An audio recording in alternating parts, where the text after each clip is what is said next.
queria muito falar contigo, Fabrício, e trazer essa questão que veio acho que 3, 4 vezes falando muito sobre isso, sobre o cyberbullying, essa questão do bullying virtual, né? Então, vieram algumas questões, o que seria, né, o cyberbullying, se meu filho for vítima de cyberbullying, como eu devo agir. Tá, aqui tem o aliciamento também, que veio as questões dos crimes virtuais. Então, se você puder trazer um pouco, amarrar pra gente dessa questão, por gentileza. Então, legalmente falando, a gente tem uma situação muito séria quando a gente fala de cyberbullying, até mesmo porque diferentemente do bullying que acontece naquele momento quando você está lá na escola ou aquela situação, o cyberbullying se perpetua no tempo, né? Então não é uma coisa que aconteceu, não, é toda hora, todo momento a pessoa continua aí sofrendo essa situação.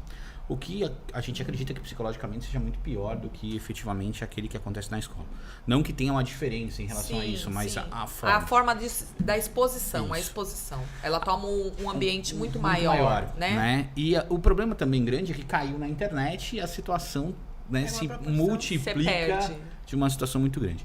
Então, quando a gente fala de cyberbullying, é importante a gente saber, legalmente falando, onde essas questões estão acontecendo, porque juridicamente pode chegar até mesmo a uma responsabilidade do estabelecimento de ensino.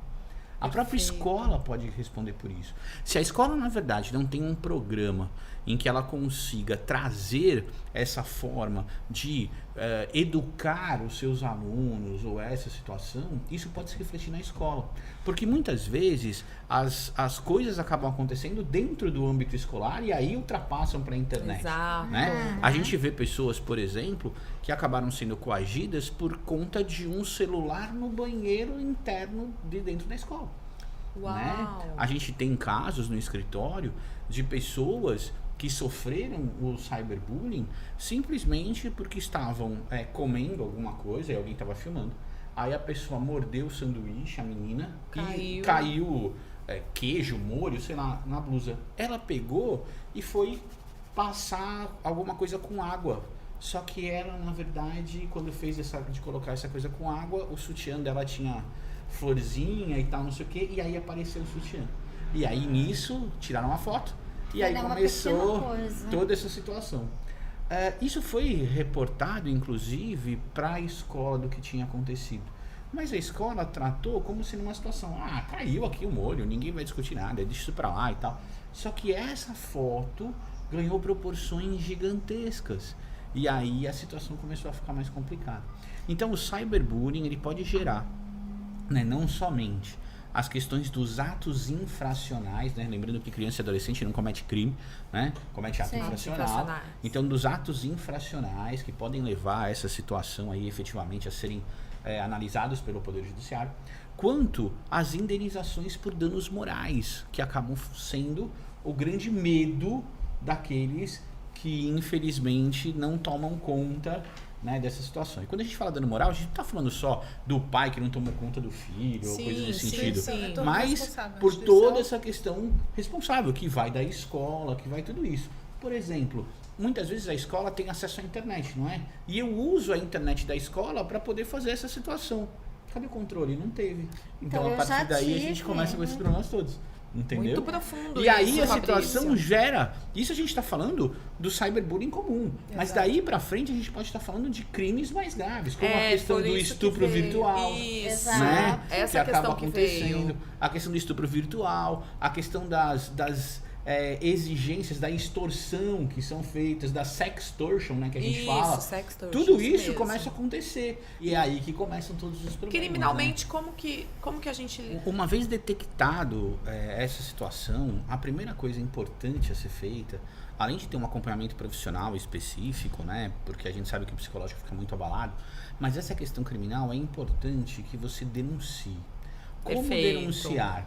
né? Você tem, lógico, os caminhos lá específicos para poder fazer as denúncias anônimas por telefone, mas talvez as denúncias anônimas por telefone não surtam o efeito desejado, porque você vai continuar sendo vítima daquela situação. Sim. Então você, lógico, que teve esse problema, vivenciou um problema desse em casa, precisa estar lá com o seu filho, com o adolescente, com a criança, enfim, ir a uma delegacia de polícia e fazer um boletim de ocorrência. Perfeito. A partir desse boletim de ocorrência, algumas situações vão ser realizadas.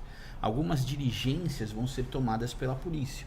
Por exemplo, vamos supor que isso seja feito dentro de uma escola, né? A polícia vai lá e vai pedir o acesso da câmera Na da verdade, escola. é o conselho, né? Você chama o conselho. É que na verdade tem todo um caminho, né? Primeiro a gente faz isso e depois isso já vai parar no conselho tutelar, ou se você preferir, você pode ir direto para o conselho tutelar, que vai mandar para a polícia. Mas né? tem que ter esse Tem que ter esse relacionamento, relacionamento. né? O conselho Caminho. tutelar precisa estar envolvido porque ele é a polícia É a criança. da criança e da adolescente. Sim. Na verdade, então, você pode ir até a polícia vai encaminhar para o conselho ou vice-versa. E a partir desse momento, algumas medidas vão ser tomadas. A gente pode ter medidas restritivas, a gente pode ter medidas que vão colocar, por exemplo, essa criança fora do alcance ou do contato dessas pessoas que estão causando mal a ele. A gente vai ter medidas restritivas que podem chegar até a impedir a pessoa de estar se utilizando dos meios de comunicação, de internet ou celular, para evitar esse tipo de agressão e chegando, né, até o final das punições efetivamente que vêm a acontecer. Acontecem. É uma coisa engraçada assim a gente falar. A gente sempre escuta aquela história de os processos criminais, pouca gente vai preso, no Brasil não é. Não, mas olha só, para as questões que tem esse cunho sexual, que tem esse cunho de criança e de adolescente, realmente a situação funciona. É uma situação em que as coisas vão até o final e funcionam.